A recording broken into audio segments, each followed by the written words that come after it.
lo que voy a cumplir es que hablar sobre la salud pública en el Virreinato del Perú. Un tema que espero que lo haya abordado lo suficientemente bien para dejar satisfecho al auditorio. En efecto, pues el hablar sobre este periodo de 3 siglos, ¿no? De 1535 a 1821, pero desde una perspectiva de salud pública nos obliga a tener en cuenta que la mirada de salud pública que hoy día tenemos es muy diferente a lo que entonces podría tenerse en la sociedad de la época, ¿no? Primero que el concepto de salud pública no existía, ¿no? Entonces, por tanto, nosotros todo lo que hablemos va a ser con mirada, digamos, desde la perspectiva que nosotros tenemos en la actualidad, pero sin caer en el anacronismo, ¿no? De no entender lo que ocurría en ese momento, ¿no? Por eso me pareció interesante a partir de La Lima que encontró Pizarro, ¿no? Que es un título de un libro de reciente publicación. Y lo uso para mencionar pues que cuando llega Pizarro, llegan los españoles en Lima, era o lo que hoy es Lima, ¿no? Era una tierra con caminos que estaban claramente establecidos, tenían acequias y tenían huacas, ¿no? Y entre los caminos habían zonas de cultivo. Los habitantes de la zona eran agricultores y pescadores, ¿no? Pero también había arboledas, ¿no? Había presencia de árboles, ¿no? Ya que los nativos vivían con mucha armonía con la naturaleza, ¿no? Lo que después pasaría a ser la Plaza Mayor, ¿no es cierto? Era la vivienda, el palacio de Taulichusco, ¿no? El cacique de la zona, ¿no? Y digamos, ahí muy cerca del río Rímac, y fácilmente a partir de ahí partían las acequias, ¿no? En diferentes puntos que hasta la fecha podemos identificar y mencionar, como la de Surco, Magdalena, Amancaes, Guatica, ¿no?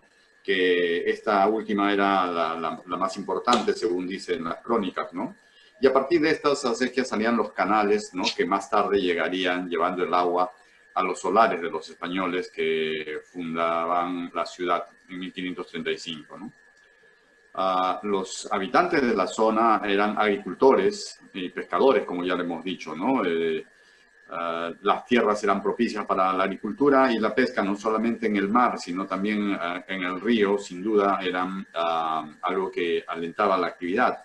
Y en el río, evidentemente, no solamente los peces, sino también los camarones, ¿no?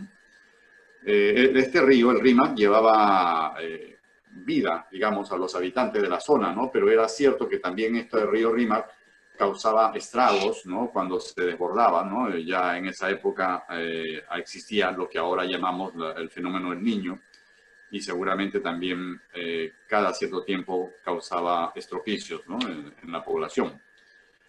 Este croquis, ¿no? Muestra Lima para 1535, es un croquis que representa a la ciudad de manera muy temprana, ¿no? Y como ven ustedes, ahí se ven, ¿no? El río, las acequias, la Plaza Mayor, ¿no? Para poder tener una idea de más o menos cómo empezó Lima, la Lima en la que hoy vivimos, ¿no? El Virreinato del Perú llegó a tener 40 virreyes, ¿no? Y obviamente el empezar la vida en este territorio fue complicado, ¿no? De hecho, el establecer la autoridad desde España no fue tarea fácil, ¿no? Basta mirar que el primer virrey llega en 1544, ¿no? Y dura apenas ese año, ¿no? Porque en efecto, ¿no? No solamente era el tema del desplazamiento, sino las circunstancias que hacían que las autoridades no necesariamente tendrían pues la facilidad de asumir y de mantenerse en los cargos, ¿no? El segundo virrey, Antonio de Mendoza, el primero fue Blasco Núñez de Vela, el segundo Antonio de Mendoza, asume en 1551, ¿no? Es decir, hay un lapso de tiempo en el cual no hubo virrey, el segundo recién llega en 1551, y en el interín, evidentemente, las autoridades locales, españoles, afincados acá, como vamos a ver luego en el Cabildo, eran los que conducían el derrotero de la ciudad, ¿no? El tercer virrey, ya que Antonio Mendoza dura solamente un año en el cargo del 51 al 52, el tercer virrey llega en 1556, ¿no?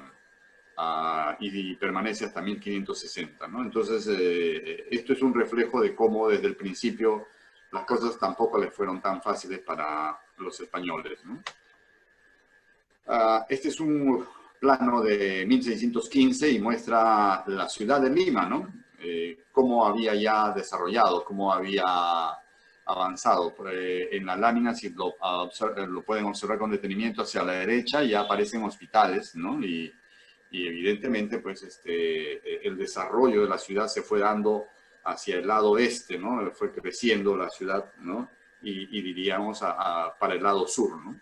El límite del río hizo que para ese otro lado el crecimiento de la ciudad al principio estuviese limitado, pero como es previsible, al irse desarrollando la población, poco a poco los terrenos se fueron ganando, ¿no? Para los españoles, ¿no? De entonces, la tarea importante era mantener la salubridad pública, ¿no? Es decir, entendida esta como la higiene de la ciudad. Esa era la perspectiva más importante de lo que hoy día llamaríamos la salud pública, ¿no? Es decir, la higiene de la ciudad, que era a su vez, y era asumida así, porque también así era en España, ¿no? Una responsabilidad compartida entre los vecinos, ya sean los religiosos y los laicos, ¿no? Porque eran los tipos de vecinos que había, ¿no? Y las propias autoridades, ¿no? Entonces, esta era la tarea más importante, ¿no? Y a su vez, el problema más importante de estas ciudades nuevas y también la de Europa era la insalubridad, ¿no? Hay que tener en cuenta que las costumbres y el acceso a los recursos no son pues como hoy en día, y entonces hay que entender de que la insalubridad era lo que rápidamente ponía en jaque a las ciudades, ¿no? El tema del manejo de los residuos, así le diríamos ahora, ¿no? Era un problema ya serio en ese momento, ¿no? En esa Lima, ¿no es cierto?, ¿quiénes vivían? Estaban los vecinos, que eran los encomenderos, ¿no? Es decir, aquellos españoles de la primera hornada, digamos, que llegaron y a los cuales se les asignó tierras e indios, ¿no? Se les encomendaba tierras e indios para que puedan proteger esa zona, ¿no? Hacer que esas zonas se vuelvan prósperas, ¿no? Pero también estaban los estantes, denominados así aquellos pasajeros sin residencia, es decir, aquellos que pasaban, estaban de paso, ¿no? Y que no residían en la ciudad. Y los llamados habitantes, es decir, aquellos que tenían morada fija, pero no eran encomenderos, ¿no? No tenían esa condición. La población, sobre todo la población española, ¿no? Poco a poco fue creciendo por efecto, pues, obviamente, de la natalidad, ¿no? Y de la migración. Todos ya recordamos que se convirtió, evidentemente, en un polo para la atracción de migrantes, ¿no? La presencia del nuevo virreinato, ¿no? Pero a la vez, en contra, digamos, la población era afectada en número por los sismos, las epidemias, las enfermedades, las malas condiciones de vida, especialmente para la población más pobre y para los esclavos, ¿no? La mortalidad infantil, en especial la mortalidad de esclavos, ¿no? Y luego también por la emigración, porque cuando ya en el siglo XVIII comienza a florecer el virreinato del Río de la Plata, esto se vuelve, no solamente afecta el comercio en el Callao, sino que además hace que mucho de la población que puede emigrar se vaya a ese nuevo polo de desarrollo que constituyó el virreinato del Río de la Plata, ¿no? La sociedad que vivía entonces era una sociedad estratificada, ¿no? Habían estratos sociales y en la cumbre estaban los grandes comerciantes, que por lo general eran españoles, ¿no? Que lograron durante un buen tiempo mantener lo que podríamos llamar monopolios de la importación y de la comercialización de productos. Esto también caería después, en el siglo XVIII, cuando desde la misma España se incentiva el libre comercio, ¿no? Y eso también hizo que se afecte a la economía de los pobladores de Lima, ¿no? Los criollos, ya la siguiente generación, buscaban escalar social y económicamente. Y una de las formas de escalar social y económicamente era desempeñar cargos públicos, ¿no? Esto es una de las cosas que nosotros nos debe llamar la atención porque en la Lima de la época virreinal a lo mejor son muchas las coincidencias que vamos a encontrar con la Lima que todavía vivimos, ¿no? Donde resulta que ha pasado el tiempo, pero esos estilos y costumbres no parecieran no haber cambiado, ¿no? Esta gráfica nos muestra obviamente ya de una Lima más desarrollada, ¿no? Con viviendas y con iglesias, etcétera, pero se puede mostrar, ¿no? El comercio que había, el deambular de la gente, ¿no? Y todo eso evidentemente tiene un impacto en la población, ¿no? Y la población, evidentemente, de aquí les traigo una gráfica que muestra de 1569 hasta 1714, ¿no? Cómo la población de indios, que es el trazado con negro, ¿no? Perdón, el trazado con tinta negra, creo que es el puntero, vamos a ver. Ajá, este de acá, ¿no? Comienza a disminuir a lo largo del tiempo, ¿no?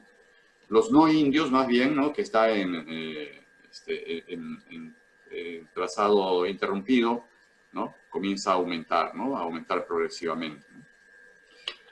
Y esto ya es un gráfico que va de 1520, que eso fue lo que me pareció interesante, hasta el 2010, ¿no? El periodo que nosotros tocamos desde acá, de 1535, ¿no es cierto?, hasta 1821, ¿no? Y como podemos ver, diríamos, la primera mitad de esos 3 siglos ha sido de un descenso continuo de la población para luego ir progresivamente recuperándose, ¿no? De manera lenta y paulatina, ¿no? Esa población, evidentemente, la que se diezmó grandemente fue la población autóctona, ¿no? Que las cifras a veces no coinciden, pero muestran que hay un descenso, ¿no? de la población nativa, ¿no? Entonces, para la época, la salud pública se centraba fundamentalmente, lo que llamaríamos salud pública, se centraba fundamentalmente en la higiene de la ciudad. Eso tiene que ver con el tema de la disposición del agua, pero también la disposición de los residuos, ¿no? El control de alimentos, ¿no? Como vamos a ver en unos instantes, este tema también era un tema relevante, ¿no? Porque no solamente tenía que verse la cantidad, sino también la calidad de los alimentos a los cuales podían acceder los vecinos de la Lima virreinal, ¿no? La atención de los enfermos, ¿no? Este era un tema importante en la medida de que, como era lógico y así se veía desde la España de Europa, ¿no? Los enfermos siempre era un riesgo potencial de que se contagien los demás, ¿no? Y un punto especial era la atención de las epidemias, ¿no? Que efectivamente, ¿no? Periódicamente Lima fue afectado, el Perú fue afectado por epidemias que hacían daño a la población, ¿no?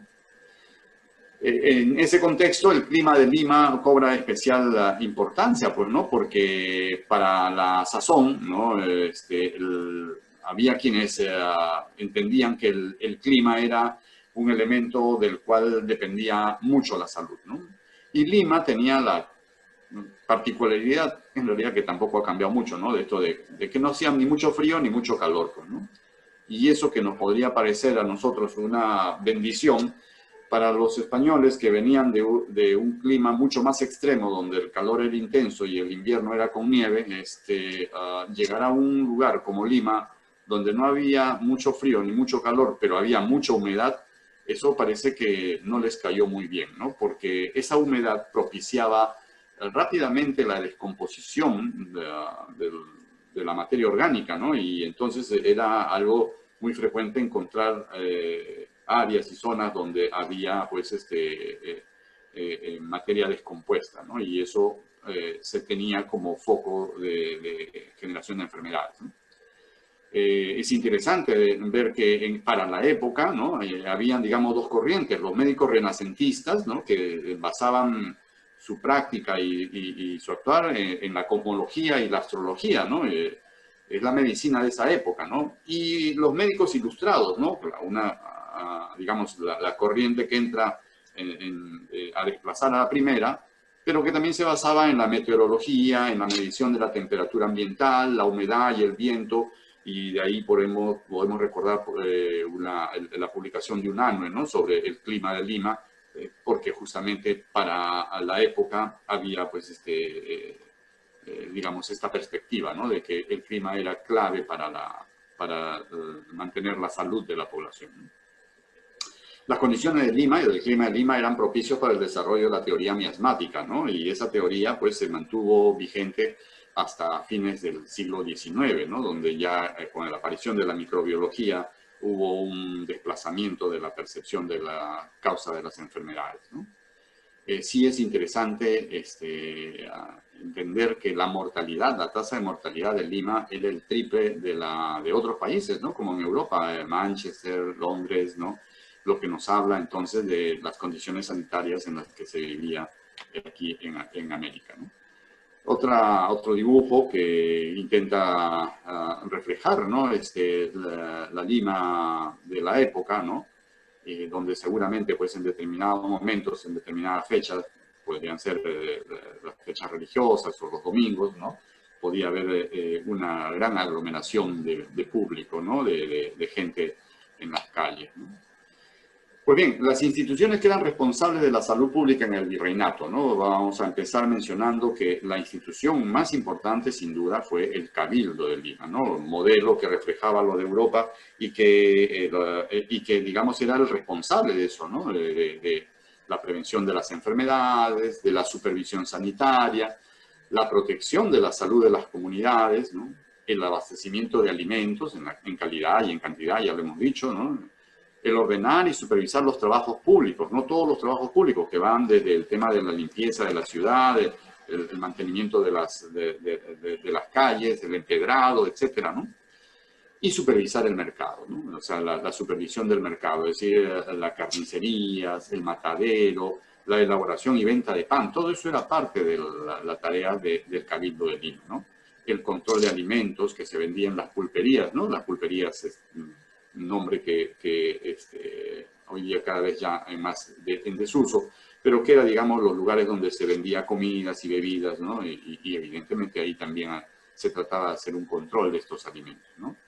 Y como ya lo ha mencionado nuestro anterior expositor, ¿no?, la venta de medicamentos en boticas, ¿no? No sé si entendí bien una de las preguntas, pero en la época del virreinal no había farmacias, ¿no? Habían boticas, ¿no? Y la palabra botica, ¿no?, viene del griego apoteca, que es depósito, y en realidad es el mismo origen para la palabra bodega, ¿no? Solamente que en las boticas lo que se vendían eran, digamos, medicamentos, preparados medicinales o plantas medicinales, ¿no? Y eso era algo que se trajo desde Europa, como bien lo ha relatado nuestro predecesor, el anterior expositor, donde se compraba una botica completa y se traía a América, ¿no? El Cabildo de Lima tenía entre 12 y 20 regidores, ¿no? Estos 20 y 12 regidores no eran fijos, siempre me refiero, no era un número fijo porque a pesar de que podría haber interés de ser funcionarios, digamos, de la época, resulta que a los encomenderos, pues parece que no todos les interesaba ser regidores porque les distraía tiempo, realmente ese trabajo distraía tiempo y encima, ¿no es cierto?, al principio esto de ser regidores fue totalmente ad honorem, ¿no? Claro, ad honorem en términos de lo, digamos, lo que el cabildo tuviese que pagar, ¿no? Pero el ser regidor le generaba al encomendador una serie de prerrogativas, cuando no prebendas, ¿no?, de las cuales se podían obtener mucho mejores beneficios que un sueldo o una dieta, ¿no? Estos regidores se distribuían en comisiones. Ha habido periodos en que solamente tuvieron 6 regidores, estoy hablando durante el virreinato, ¿no?, para que tengan una idea del desinterés o desmotivación que tenían por asumir estas funciones, ¿no? Los regidores velaban por el ejercicio sanitario, y ahí pues viene el tema de ver aquellos que ofrecían curar a la población, ¿no?, que se presentaban como médicos, los que ejercían como boticarios, pero también, ¿no?, los sangradores, ¿no?, etcétera, etcétera, ¿no? y posteriormente los cirujanos también, ¿no? Se preocupaban también los regidores por el saneamiento de la ciudad, el aseo de las calles y plazuelas, el suministro de agua, el alcantarillado y las cloacas, ¿no? Ya hemos mencionado el tema del control del comercio de las carnes y las carnicerías, ¿no? Y los cementerios, ¿no? Ese es el otro tema. Cementerio que obviamente por las costumbres de la época, ¿no? La costumbre era que junto al cementerio, bueno, primero debajo de la iglesia se hicieran las catacumbas y luego junto a las iglesias los cementerios, ¿no? Hasta que eso fue cambiado, si mal no recuerdo, en la época, me parece que es de Unanue, ¿no? Que logra que eso se cambie, ¿no? Y obviamente la lucha contra las epidemias, ¿no? Porque esa era una constante, ¿no? De cada cierto tiempo a venir las amenazas de las epidemias, ¿no? Este cuadro de Teófilo Castillo, ¿no? De la pelea de las calesas, ¿no? En la imaginación de este maravilloso pintor, ¿no? Nos puede mostrar una calleja en Lima, ¿no? Con los balcones, etcétera, ¿no? Y si ustedes ven ahí ese canal que va al medio, ¿no? Que pudiese ser un canal que seguramente podría estar llevando agua, ¿no es cierto? Y que era una de las cosas que había que cuidar, pues porque tenía que estar canalizado, ¿no? Pero además tenía que estar limpio. Y los regidores en el cabildo establecían una serie de medidas para que esto se pueda controlar y que no caiga en situaciones que perjudiquen a los usuarios, ¿no? De esos canales después iban a llevar el agua a los solares, ¿no? Hay que recordar que el protomedicato formalmente llega por 1570 y tantos aquí a Lima, ¿no? Entonces, mientras no hubo el protomedicato, el cabildo asumió esa función. De hecho, tan temprano como 1537 se nombró, entre comillas, un protomédico, un hecho que, digamos, no era lo usual, porque eso tenía que ser nombrado por el rey, ¿no? Se nombró un protomédico, ¿no es cierto?, para que asumiera la función. Mientras eso ocurría, esta función lo asumía un regidor que actuaba con la compañía, digamos, el apoyo de un médico y de un boticario, ¿no? Entonces ellos eran los que se encargaban de hacer la función del protomedicato, que ya existía en Europa pues desde el siglo XV, si mal no recuerdo, ¿no? El cabildo pagaba los salarios del médico del Hospital San Andrés hasta el siglo XVII, ¿no? Para que vean cómo se preocupaban por la atención hospital que estaba destinado evidentemente a pobres, ¿no? La concepción de la atención del hospital era para pobres. Entonces, el cabildo entendía que tenía que asumir ese financiamiento, ¿no? Pero también el cabildo pagó a algunos docentes del Real Colegio de Medicina y Cirugía de San Fernando a inicios del siglo XVIII, ¿no? Perdón, aquí hay un error, no es siglo XVIII, es siglo XIX, y segurito que Ricardo Álvarez, que está en la sala, me podrá corroborar esto. Creo que yo me he equivocado aquí en la fecha. Es cuando inicia el Real Colegio de Medicina y Cirugía de San Fernando, ¿no? En el siglo XIX, el cabildo paga a algunos docentes, ¿no? Y también el cabildo controlaba el ingreso de la mercadería que llegaba por el Callao, ¿no? Y el ingreso de esclavos, ¿no? Es un tema muy delicado porque con la mercadería, ¿no? Y con los esclavos, obviamente no solamente con los esclavos, sino con todos los que venían en los barcos, podían ingresar enfermedades, ¿no? Ahora, para la época, las enfermedades se consideraban que eran el resultado de un accidente orgánico, ¿no? O sea, de pronto pues uno hacía algún estropicio y obviamente tenía que asumir una consecuencia, ¿no? Pero también se asumía con mucha seriedad que era un decreto divino, ¿no? El pensamiento mágico religioso es algo que estaba presente, como está presente hasta ahora, ¿no? La exposición a miasmas era otra forma de entender la causa de las enfermedades, ¿no? Las influencias de los astros, ¿no? El debilitamiento del cuerpo, ¿no? Cuando no la brujería, ¿no? Entonces, digamos, estaba entre el conjunto de causas de las enfermedades según el interpretar de entonces, ¿no?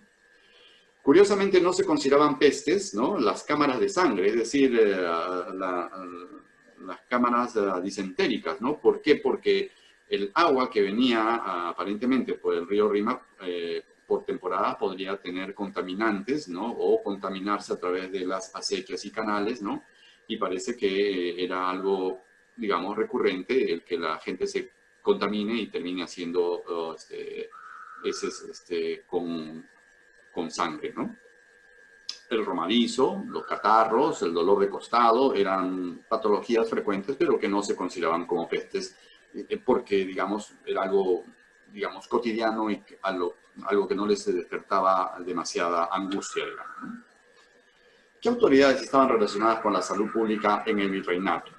A ver, empezamos por el virrey, ¿no? Que efectivamente, sobre todo aquí en Perú, se preocupó, los virreyes en general preocupaban mucho por el tema del el saneamiento de la ciudad. Esto era evidente. Sin embargo, en realidad esa era una tarea del cabildo y ahí entraban en conflicto a veces cabildo y virrey porque el virrey estaba para otras tareas, ¿no?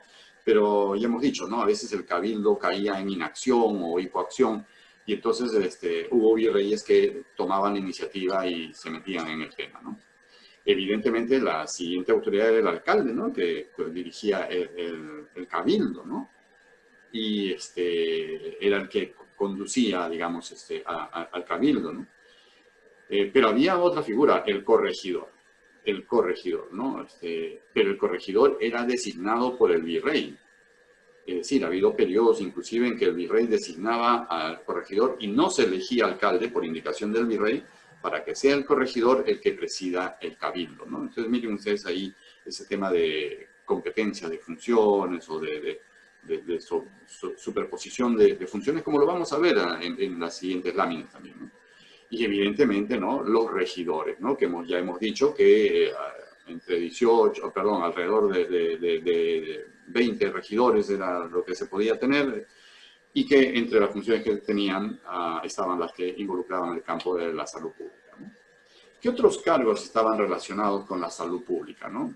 Que es interesante mencionarlo, ¿no? El juez de agua. En realidad el juez de aguas era un regidor al que se le encargaba este tema, ¿no? El tema de ordenar cómo se podía distribuir con justicia el flujo de las aguas que se necesitaban a través de las acequias, los canales, etcétera, para todos los usos, ¿no? Ya sea para regadío, ya sea para consumo humano, etcétera, etcétera, ¿no? Entonces, el juez de agua se encargaba de esto, ¿no? Estaba el alguacil, ¿no? Que hacía cumplir lo que el juez de agua se había establecido. El juez de agua, recuerden, ¿no? Era un regidor, por tanto, en el inicio era por lo general un encomendador, ¿no?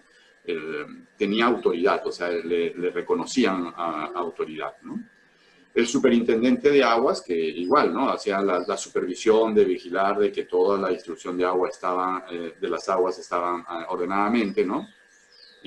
Y habían los comisarios de la obra de la fuente, ¿no? O sea, se refiere a la fuente principal, a la fuente de la plaza principal de Lima, de la Plaza Mayor, ¿no? Que, claro, nosotros lo vemos hoy en día desde una perspectiva estética, histórica, ahí al medio de lo que llamamos Plaza de Armas, ¿no es cierto?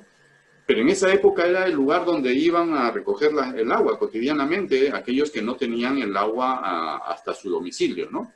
Entonces iban ahí a recoger el agua, inclusive seguramente a lavar algunas cosas, y entonces había que supervisar de que esa fuente de agua no sea más utilizada, no sea contaminada, no sea puesta, digamos, en una situación impresentable para el uso de los demás vecinos, ¿no?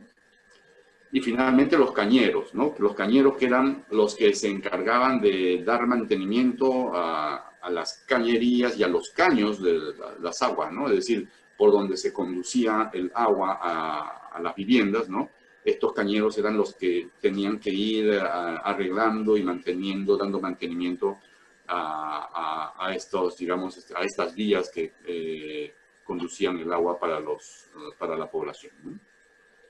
Otros cargos que vale la pena mencionar, porque la verdad que es interesante ver cómo la cantidad de cargos que se daban en torno a esto, recuerden lo que he mencionado, de que había interés por ocupar un cargo público, ¿no? Entonces sí, pues, porque era una forma de irse empoderando, sobre todo para los criollos, ¿no?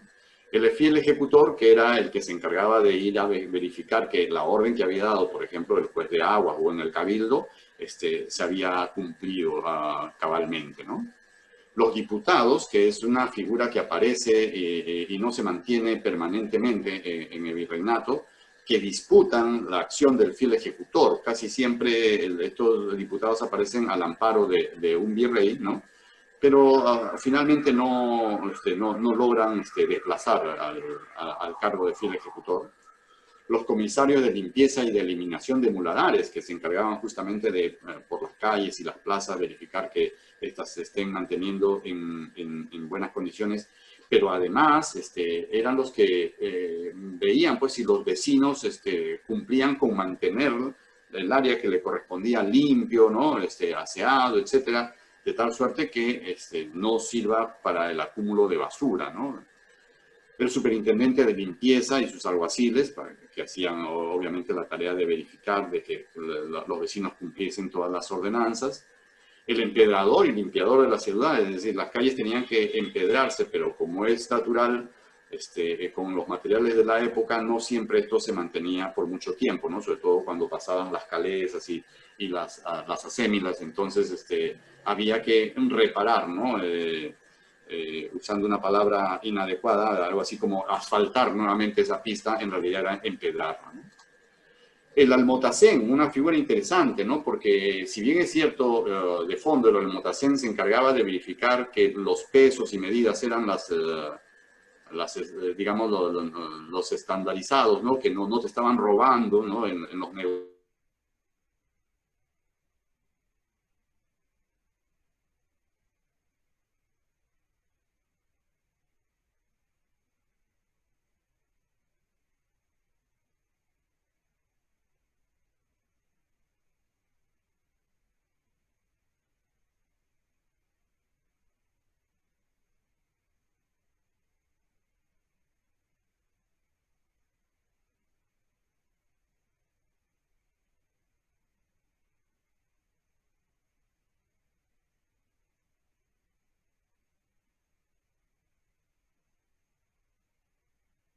Podían resistir más y había que periódicamente estarlos reponiendo, ¿no?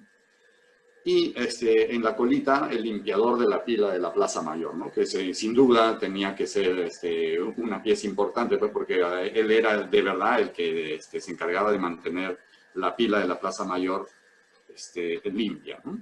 Ahora, estos conflictos que había, digamos, entre virrey y cabildo, evidentemente se daban en ciudades como Lima, ¿no? Donde coexistían el virrey y el cabildo, pero no existía eso, por ejemplo, en otras ciudades, ¿no? En Trujillo, ¿no? En Arequipa. Ahí no había competencia porque el virrey no estaba por lo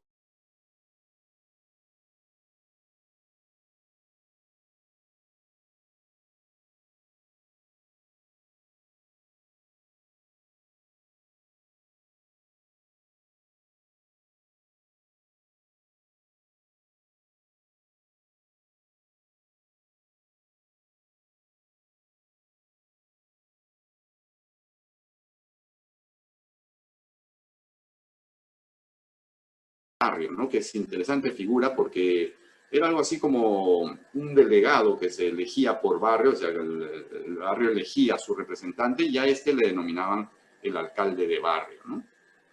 Y obviamente era el que coordinaba también el tema, pues, en su ámbito para el manejo del ornato y la limpieza de la ciudad, ¿no? La otra figura que hay que mencionar cuando hablamos de la salud pública, sin duda, es el protomedicato. Esto lo vamos a hacer muy rápidamente porque no es el tema central, ¿no es cierto?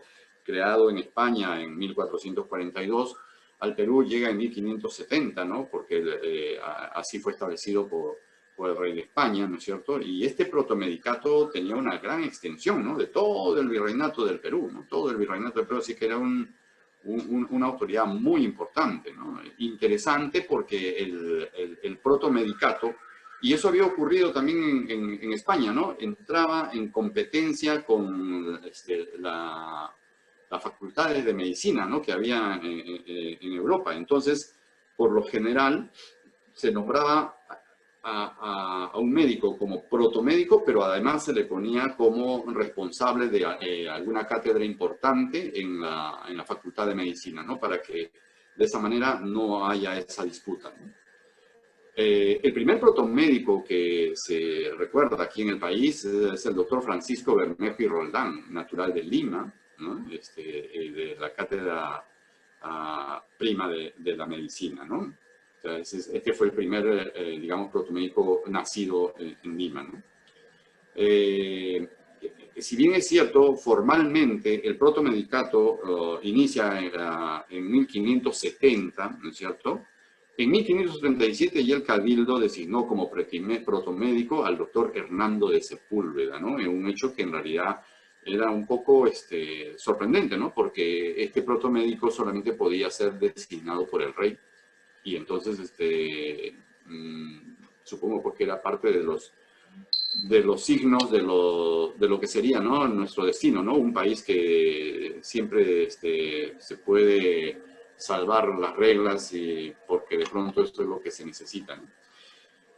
En fin, aquí un listado de todos los protomédicos de Perú, solamente para recordar que en la lista oficial arranca en realidad con Antonio Sánchez de Renedo en 1570, ¿no?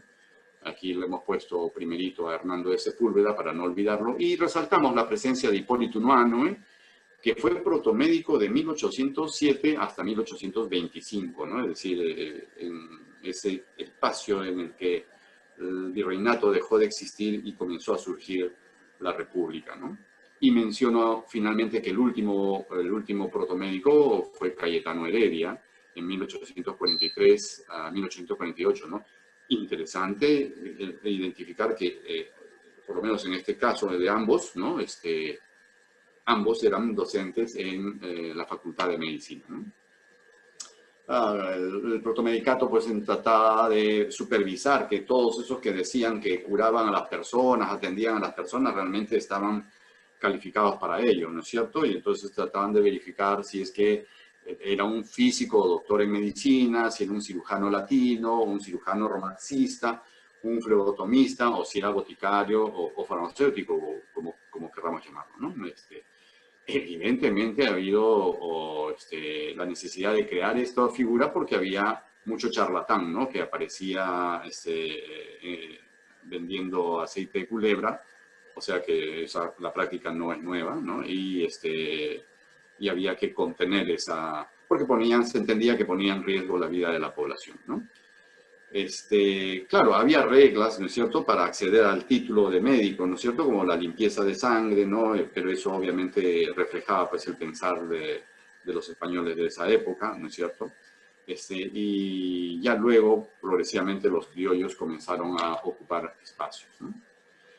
Y quiero cerrar mencionando de que el otro elemento de la salud pública en la época virreinal fue la presencia de los hospitales, ¿no? Y yo quiero mencionar que la necesidad de tener hospitales no es algo que fue ajeno a la voluntad de los reyes, ¿no es cierto? Ya en el 1541, ¿no? En las leyes de India aparecen los registros, ¿no? Donde el rey encarga, ¿no? Que en aquellos lugares donde dice encargamos y mandamos a nuestros virreyes, audiencias y gobernadores, ¿no? Que con especial cuidado provean que en todos los pueblos de españoles y indios, estoy leyendo literal, de sus provincias y jurisdicciones, se funden hospitales donde sean curados los pobres enfermos y se ejercite la caridad cristiana, ¿no? Entonces, sí, pues había una preocupación, seguro provocado por el tema de la caridad, ¿no? Que es una de las virtudes del cristianismo, ¿no? Pero también por razones sanitarias, evidentemente, ¿no? Porque había que atender a los enfermos para que no sigan contagiando a otras personas, ¿no? Ahora, la prevención del contagio también era una preocupación, ¿no? Aquí en este párrafo dice, ¿no? Se pongan los hospitales para pobres y enfermos de enfermedades que no sean contagiosas, ¿no es cierto?, junto a las iglesias y por claustro de ellas. y para los enfermos de enfermedades contagiosas en lugares levantados, es decir, elevados, altos, ¿no? Y partes que ningún viento dañoso pasando por los hospitales vaya a herir en las poblaciones. Es decir, tenían que ponerse en sentido contrario al viento, ¿no? Es decir, que el viento no lleve, ¿no? Qué sé yo, todo lo que pueda arrastrarse por el viento a la ciudad, sino que más bien se lo lleve fuera de la ciudad, ¿no? Entonces es interesante cómo había pues una forma de preocuparse por la prevención, ¿no? Entonces me parece que eso es digno de destacar, ¿no? En 1538, ¿no? El Cabildo de Lima inicia la edificación de una pequeña casa enfermería en la calle de la Rinconada de Santo Domingo, en 2 solares asignados por Francisco Pizarro al servicio de la ciudad, junto al convento de Santo Domingo y al cargo del clérigo Francisco Gutiérrez de Molina, desde 1545. Yo quiero aquí mencionar que esta enfermería, ¿no es cierto?, llevaba el nombre de enfermería porque allí se atendían a los enfermos, ¿ok? Alguna vez escuché a alguien decir, ¿no?, que ahí estuvieron los primeros enfermeros. No estaban los primeros enfermeros, ahí estaban los enfermos, pues se llamaba enfermería porque ahí estaban los enfermos, ¿no? La enfermería como profesión surge mucho después, ¿no? En 1552 se traslada a un solar cercano al Hospital Santa Ana, y se denomina Hospital de San Andrés por el virrey Andrés Hurtado de Mendoza, ¿no? Fue fundado para atender varones españoles pobres, ¿no? Entonces, el Hospital San Andrés, ¿no es cierto?, funcionó hasta marzo de 1875 y ahí después fue reemplazado por el 2 de mayo, ¿no? Y quiero cerrar mencionando que en 1548 se inicia la construcción del Hospital de Santa Ana de los Naturales a iniciativa del arzobispo Loaiza y que estaba destinado a adoctrinamiento y atención de la salud de los indios, hombres y mujeres. El Loaiza, miren lo que dice, ¿no? En los reportes dice, ¿no? La atención tenía gran demanda, se menciona 300 enfermos diarios. Vaya, o sea, por algo será que hasta ahora el Loaiza sigue teniendo tanta demanda, ¿no? Su construcción y la atención se hizo en simultáneo, ¿no?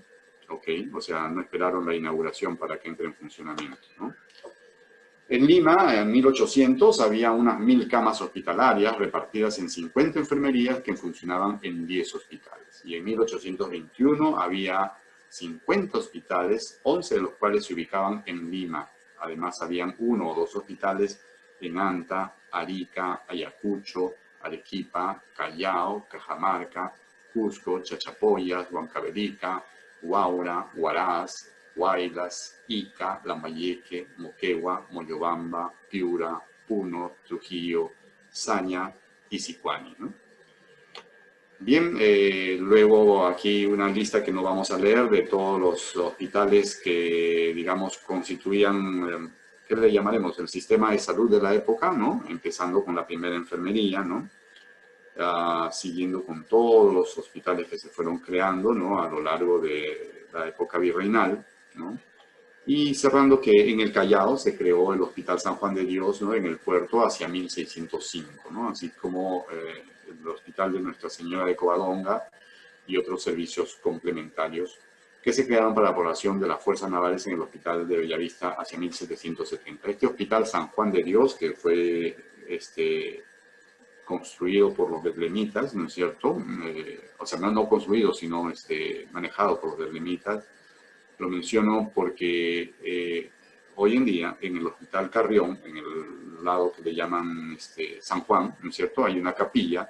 En esa capilla hay una imagen de San Juan de Dios y esa imagen de San Juan de Dios es, si no me equivoco, de 1670, ¿no?, que es la fecha que está grabada en la parte posterior de los ojos, que son de mármol, ¿no? Cuando uno ve por la parte posterior de la cabeza y la destapa, uno puede ver las 2 piezas que serían los globos oculares, ¿no? En realidad es una pieza, es una joya que ojalá que la mantengan siempre protegida y a buen recaudo, ¿no?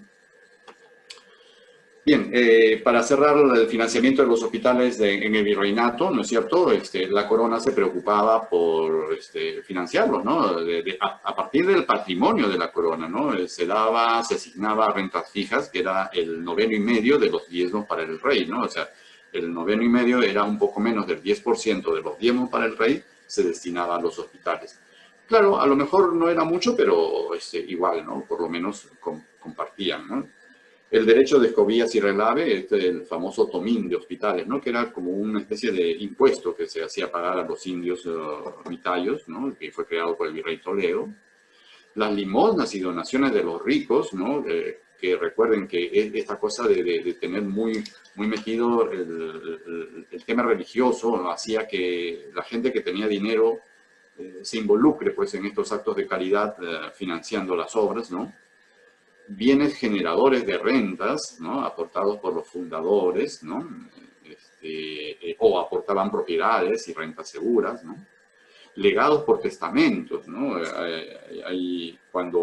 Cuando ocurre que se abre el virreinato del Río de la Plata, bueno, la expectativa de vida, pues obviamente no era como ahora, ¿no? Era menor, del orden del 50 años o poco menos, ¿no? Y entonces no era raro encontrar viudas en Lima, pero por si acaso no solamente en Lima, ¿no? Sino en toda América, encontrar viudas, ¿no? Pero cuando vino lo del virreinato de Río de la Plata, las viudas disminuyeron sus posibilidades de volverse a casar, ¿no? Los legados por testamentos, las donaciones destinadas al culto y sostén de los establecimientos, el ingreso propio por alquileres, mandas, ¿no? Mandas, esto que todavía existe, ¿no? O sea, los, los que podían hacerlo, ¿no es cierto?, mandaban misas perpetuas, ¿no? Y pagaban por adelantado para que todos los martes o todos los viernes o todos los lunes, no sé el día que fuese, hagan misas en honor a su alma o al alma de algún familiar, ¿no? Y eso eran forma de financiar también a los hospitales, ¿no? En fin, ¿no? Había pues entonces mucho intento de financiar. ¿Por qué? Porque los hospitales eran para los pobres, ¿no? O sea, la gente que tenía dinero, imposible, jamás iba a ir a un hospital. De hecho, hospitales para españoles pobres, ¿no? Y ahí es donde comienzan a surgir, por ejemplo, los hospitales de las beneficencias, ¿no? En el Callao surge un hospital de la beneficencia italiana, ya no estoy hablando de la época del virreinato, es posterior, pero igual, ¿no? La sociedad francesa es para los franceses pobres, ¿no? Y así sucesivamente, ¿no? Es decir, la atención hospitalaria está ligada a la perspectiva de pobreza y por tanto había que financiarla, porque en estos hospitales, ¿no? Por lo general, los atendidos no pagaban nada, ¿no? No pagaban nada. Y al hospital se llegaba no solamente por estar enfermo, también podría estar por estar en abandono, ¿no? Entonces se llegaba al hospital ya sea para recuperarse, ya sea para mejorarse o para tener el buen morir, ¿no? Entonces la medicina de la época era muy diferente a lo de ahora y la perspectiva entonces de un hospital era de un hospicio, ¿no? De un hospicio, por eso que muchos hospicios terminaron siendo hospitales, pero creo que eso influyó en la cultura o en el imaginario popular que hace que se siga manteniendo la expectativa de que los hospitales del Estado, los hospitales públicos, la atención sea gratuita. No estoy criticando eso, por si acaso, estoy haciendo nada más un comentario, ¿no? Porque hay que recordar que los hospitales, cuando eran de la beneficencia, pues los pacientes por lo general no pagaban, o pagaban cifras simbólicas si es que pagaban algo, ¿no? Hasta que en el año 70 pasaron a administración del Ministerio de Salud porque estaban en una situación crítica además, ¿no? Y terminamos con esta lámina, ¿no? Ya cuando llega la independencia y cuando nace la república, los problemas y retos de salud pública continuaron, pues obviamente, ¿no? No se iban a resolver, ¿no? Y son retos que nos siguen retando, ¿no? Aún hoy día tenemos seguramente cosas que no hemos podido resolver y por lo menos a mí me da curiosidad ver cómo hay cosas que habrán cambiado los tiempos, habrán cambiado las personas, habrán cambiado las costumbres, ¿no? Los recursos, pero a veces en el fondo los problemas ahí están, ¿no? Todavía retándonos, ¿no? Muchas gracias. Ojalá que haya podido hacer las cosas, la exposición adecuada.